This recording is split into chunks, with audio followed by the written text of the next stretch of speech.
జగన్మోహన్ రెడ్డి తుఫాన్ ఆపారంటే ఇది అసలు హాస్యాస్పదంగా ఉంది, విడ్డూరంగా కూడా ఉంది.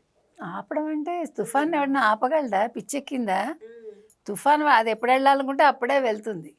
తుఫాన్ ఎవడో ఆపలేడు. మరి వెళ్ళి నిల్చోపోయాడా? మచిలీపట్నం దగ్గరికి వెళ్ళేటప్పుడు నిల్చుని ఇట్లా ఆపపోయాడా 2 చేతులతో?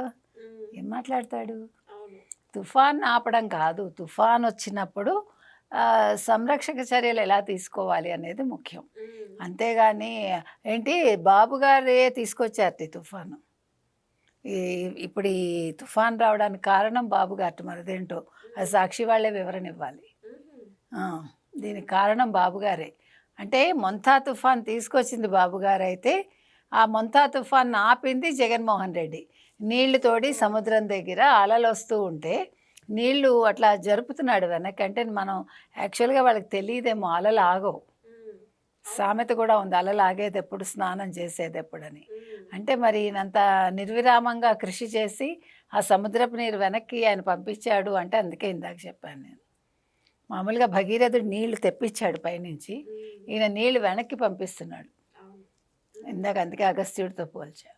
కాబట్టి నేను అనేది ఏంటంటే వాళ్ళకి పిచ్చెక్కింది అంతే సాక్షి వాళ్ళకి.